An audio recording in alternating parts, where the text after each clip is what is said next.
Section 1. Listen to the conversation between Megan and Ken.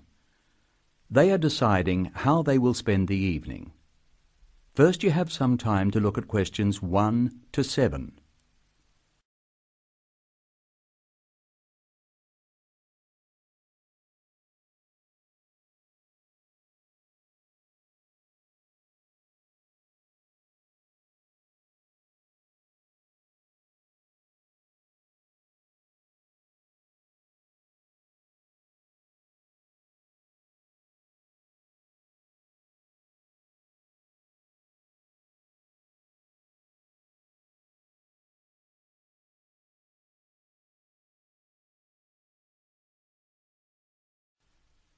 You will see that there is an example which has been done for you. The conversation relating to this will be played first. Hello, Megan speaking. Hello, Megan. Hello, Ken. I'm glad you called. Thomas asked me to give you his telephone number. Is that his office number or his home number? I can give you both. His new home number is 9452 3456. Would you like his office number? I think I have it. Does 97314322 sound right? That's it. But the home number is 9452 3456. He moved in last week. Good. I've got that. Now, what would you like to do? Thomas's home telephone number is 9452 3456. So letter C has been circled. Now we shall begin. You should answer the questions as you listen because you will not hear the recording a second time. Now listen carefully and answer questions 1 to 7. Hello, Megan speaking. Hello, Megan. Hello, Ken. I'm glad you called. Thomas asked me to give you his telephone number. Is that his office number or his home number? I can give you both. His new home number is 9452 3456. Would you like his office number? I think I have it. Does 97314322 sound right? That's it. But the home number is 9452 3456. He moved in last week. Good. I've got that. Now, what would you like to do? Well, I'd like to go dancing, but Jane's hurt her ankle, so she'd rather not. That's a pity. I guess it means she doesn't want to play tennis either. That's right. She says it's okay to go bowling if we don't expect her to do well. Okay. Let's do that. I guess we can go dancing another time. Well, I booked us some time at the bowling alley of Entertainment City. Do you know it? Is it on Smith Street, down near the university? That's right. It's on the corner of Smith Street and Bridge Road. What time did you book it for? The first booking I could get was 8 o'clock. Okay, it's 7 now. What do you want to do first? Well, I think we should leave now. We can meet at the bowling alley. I can't be that quick. I have to call Thomas to start with, and I need to get changed. Okay, I think I'll leave in 10 minutes and meet you in there. That makes sense. I'll take my car, so I'll be quite quick. I'll be out of here in half an hour. Okay, you're so lucky to have a car. You can get around so easily. Well, yes and no. I often spend ages driving around trying to find parking. Traffic can be very bad. Well, that won't be a problem for me because I'll take the bus. It goes right past my door, and I'll have plenty of time. Sounds good. Who else is coming? I think nearly everyone from the afternoon class will be there. Which class? The big maths class or the afternoon tutorial? The maths class. What's more, we get a concession for large numbers. That's good. I'm trying to keep my expenses down this month. So am I. I expect tonight'll cost about $20. You must be good with money. I expect it to come to, nearly $40. So, how are you going to manage that? Well, the bus is cheap, and if I come home early, I won't have time to spend too much. In any case, I have to be up early tomorrow morning, so I'd really better try to get home by about 11. That reminds me. I have to phone the taxi company for my mother. Goodbye, Megan. I'll see you later. Goodbye, Ken. Ken calls the taxi company. Now listen to the telephone call and be ready to answer questions 8 to 10. Hello, this is Acme Cabs. If you wish to order a cab now, press 1. If you have placed an order previously, press 2. If you wish to make an advance order, press 3. Please be ready to tell us your street number and name. If you wish to speak to the radio room supervisor, press 4. If you want to inquire about lost property, press 5. If you want to order a taxi equipped to carry wheelchairs, press 6. Your call is very important. Please stay on the line for the next available order taker. Hello? I think I left something in one of your cabs on Thursday. It was a brown paper package with an address written on it in green ink. Has anyone handed it in? That is the end of section 1. You now have some time to check your answers.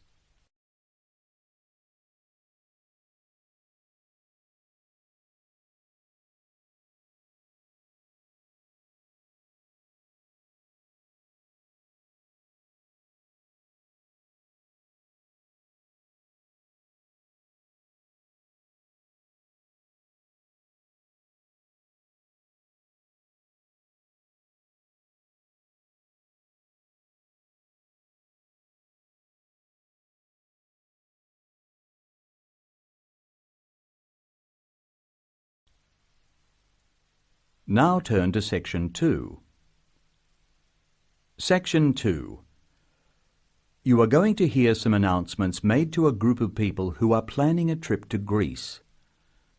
First, look at questions 11 to 16.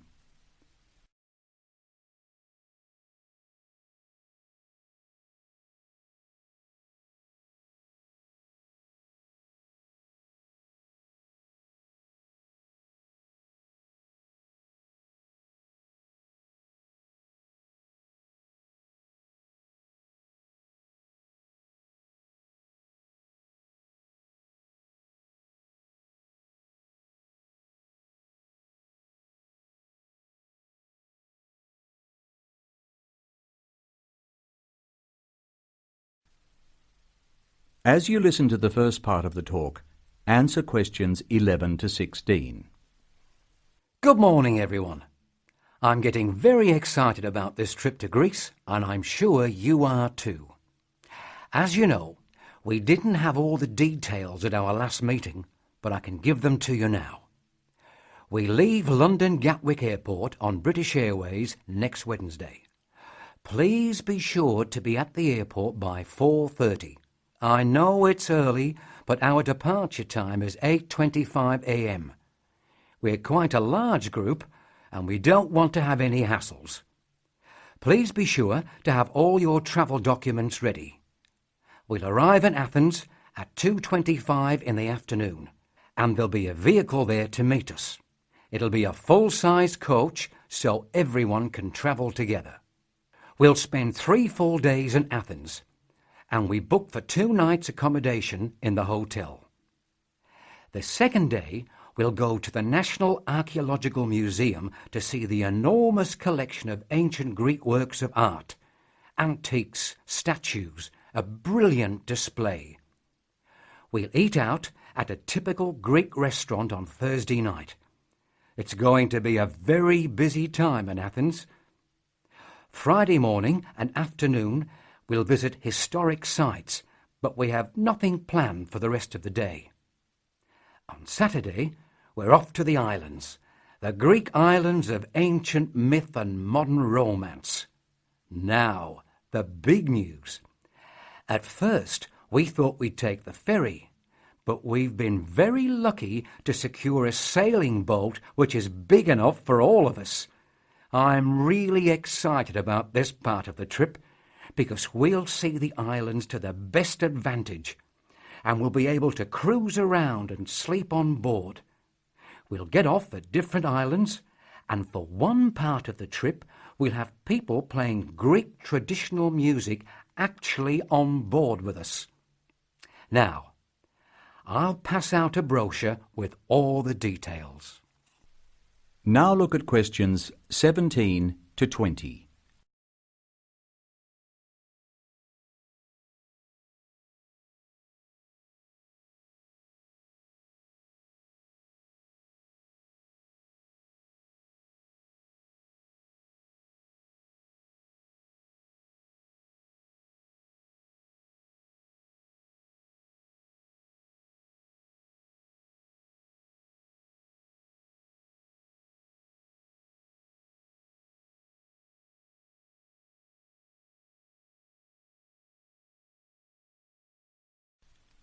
As the talk continues, answer questions 17 to 20. A lot of work has gone into organising this tour, and I'd like to thank in particular the travel agent who got us a really good deal and the people at the British Museum who offered us such good advice. Trips like this only happen because of the hard work of really expert people. As you know, we have planned a gathering for when we return. I have a list of things which the committee would like you to bring to the party. They are your pictures and something to eat for everyone to share. You are bound to have people ask what we have in common and why we are travelling as a group. I suppose the answer is that we are interested in learning about old societies and vanished cultures, and we all enjoy travelling. Of course, we enjoy fine food too, but that's not as important. Nearly forgot the last piece of information. You will see there are labels which I have passed around for you to put on all your luggage. Could you fill them in, please? On the top line, please write Greek Tour. And on the lower line, write in block letters, uppercase, the letters AA and the number 3. That's AA3. We need to have these labels clearly displayed to help the baggage handlers to keep our luggage together on the different parts of our trip. So please, don't take them off. That is the end of section 2. You now have some time to check your answers.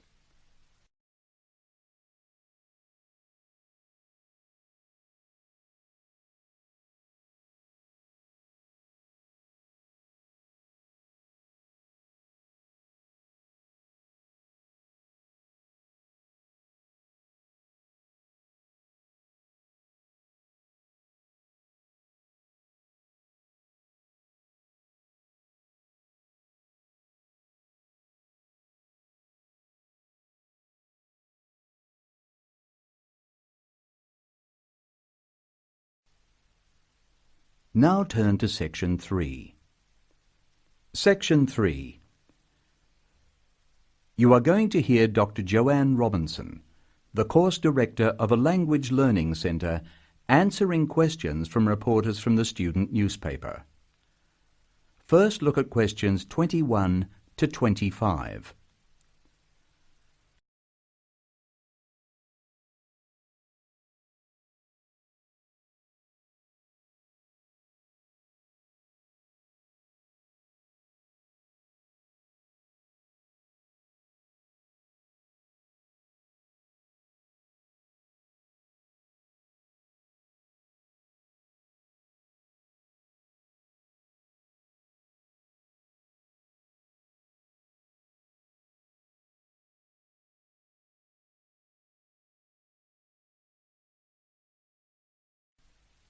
As you listen to the first part of the talk, answer questions 21 to 25. Welcome to the Language Learning Centre. I'm Joanne Robinson.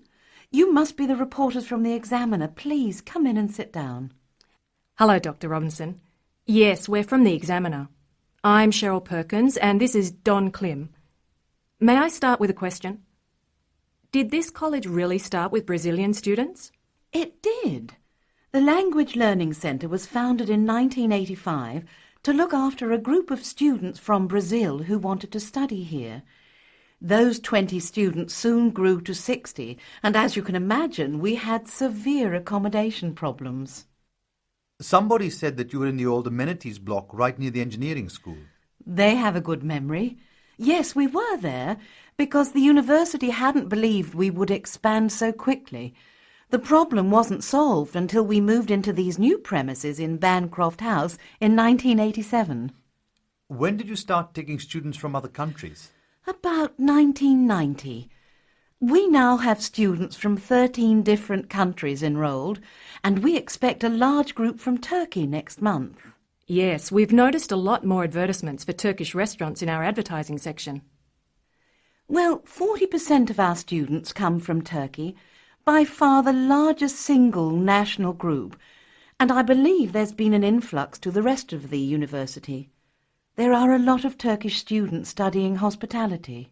Do you offer anything special to the students? Yes, we do. There are several things which make us rather different from other language schools. English is certainly not restricted to English for academic purposes here. Sometimes we have extra classes for students who have particular courses in mind, and we have just said goodbye to a group of 30 Indonesian students who were preparing for a university course in agriculture. They came to us for English for farming, and they were with us for a long time. We miss them. How long do students usually stay at the Language Learning Centre? It varies, so I'll talk about the average. Most of our courses last for 5 weeks, but to make any real progress, a student needs to be here for at least 3 terms. That's 15 weeks. The students do better if they have a little time to settle in at the beginning of the course, and we offer an orientation course that lasts a week. Most students take it. It helps them to settle down, and it gives us plenty of time to test them and place them at the right level. How many people are in each class? We sometimes go up to 18, but our average class size is 14 students, and some classes have as few as 7 participants. It depends on the needs of the group. You were saying that you miss your students when they go. How do you attract students? I mean, how do they hear about the Language Learning Centre in the first place? We're included in the university advertising and marketing, and we have our own website. The thing which works best for us, though, is word of mouth. Students who leave us often send us their friends. In fact, a student who arrived today was carrying a photograph for me of a former student and his baby. It sounds like a nice place to be. It is. A lot of our students make lasting friendships while they're here. Now look at questions 26 to 30.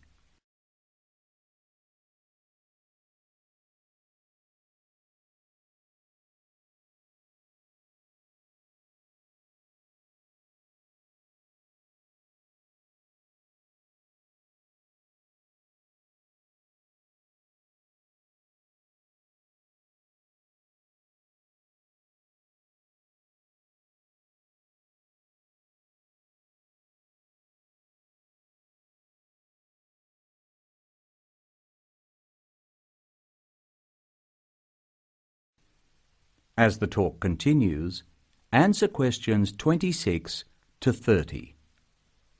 Making friends with other students sounds special enough. I'd like to emphasise that in the student newspaper. We do try to get our students to be part of the wider university. How do you do that? Do you encourage them to join the sports centre, for instance? Indeed we do. The sports centre is always looking for active participants, particularly in soccer. Oh, and something else. You might like to mention that we don't teach just English here. I mean, we're a language centre, not an English language centre.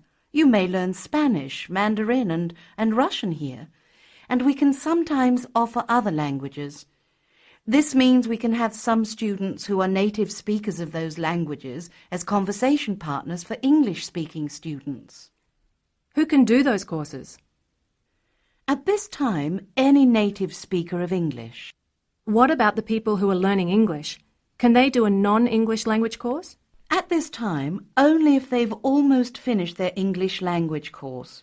You see, we try very hard to involve students who are native speakers of English as conversation leaders, and we encourage our students to join groups on the campus. For instance, if they enjoy music, there's an active jazz group available to everyone, and that's a lot of fun. On the other hand, elementary students can't go to the drama group. Their English just isn't ready for that sort of activity.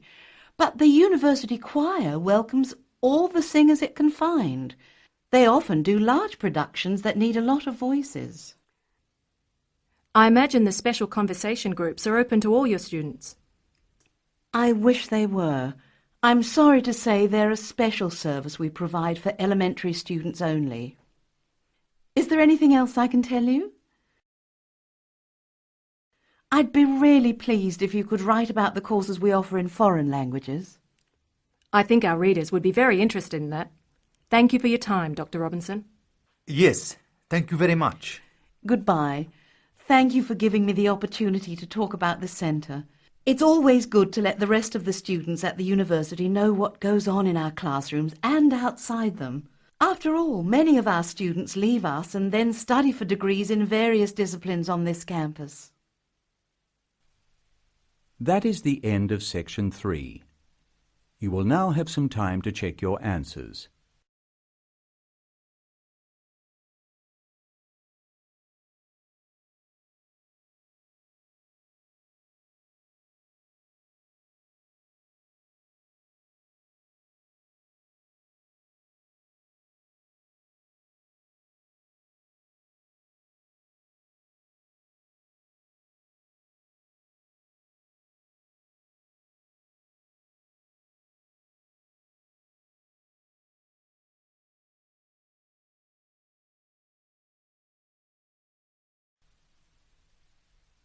Now turn to section 4. Section 4. You will hear a talk about the pitfalls and pleasures of being a postgraduate student. Look at questions 31 to 37.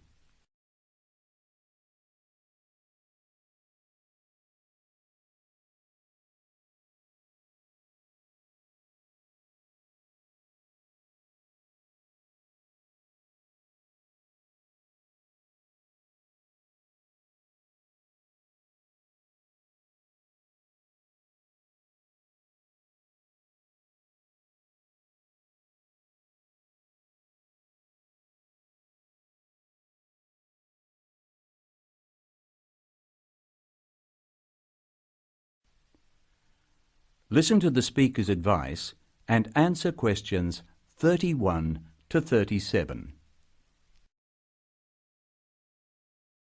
Postgraduates are about as easy to define as catching steam in a bucket. Courses can be vocational, for training, as research, as a preparation for research, or a combination of these. Also, you can choose between full-time and part-time. Increasingly, the approach to postgraduate study is becoming modular.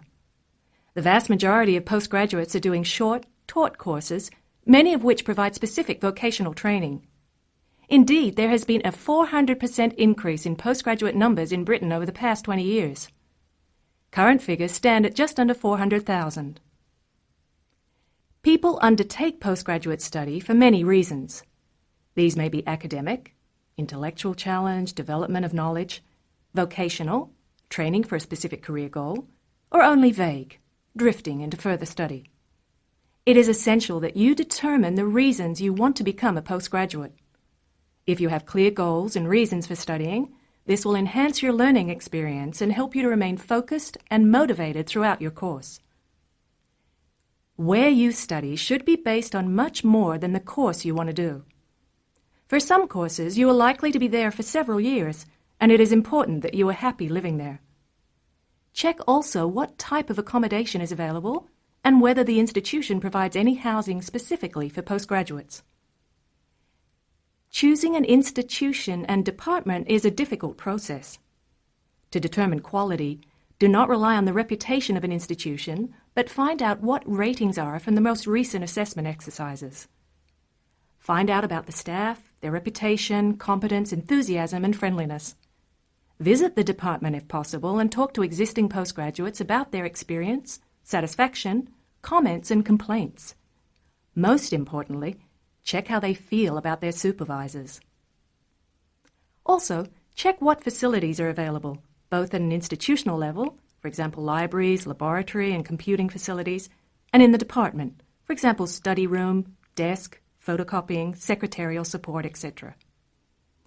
Everyone will have their own priorities here. I'm always anxious to check the computer support available and regard it as slightly more important than library access.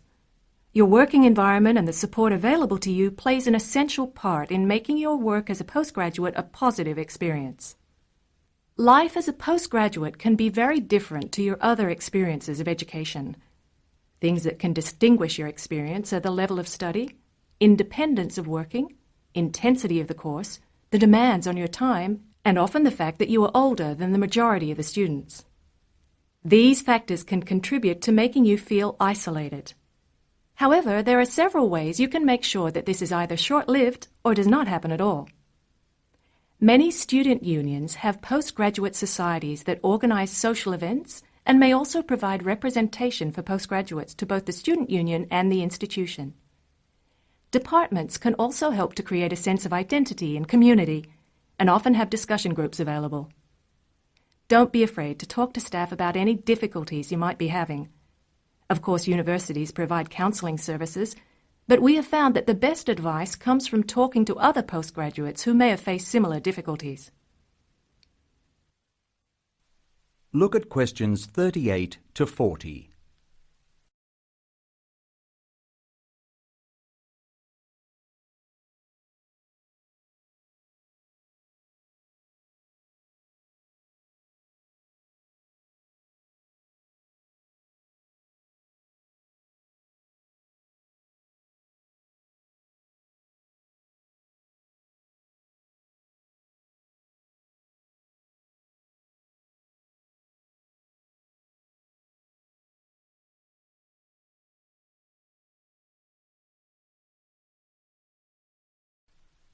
Now listen to the second half and answer questions 38 to 40.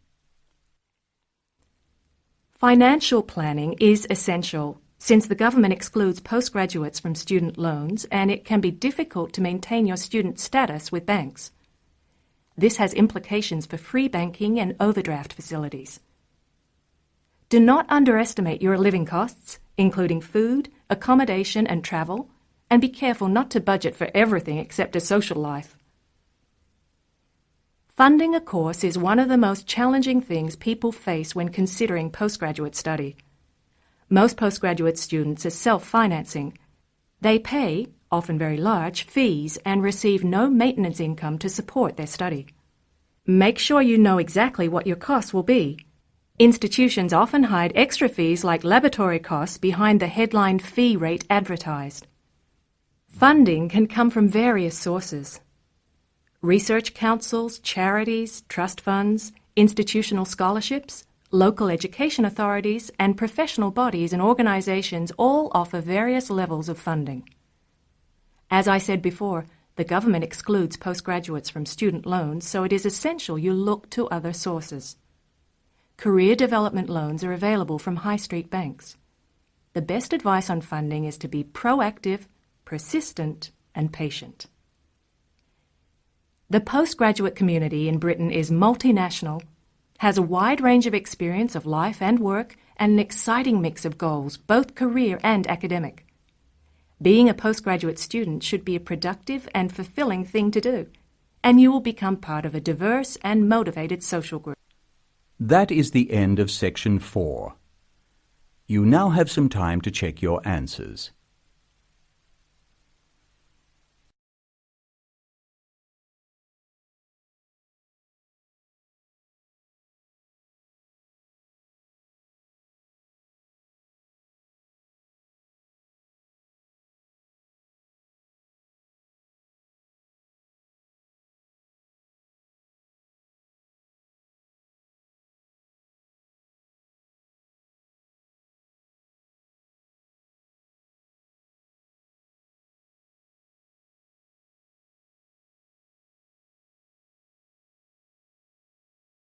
That is the end of Listening Practice Test 5.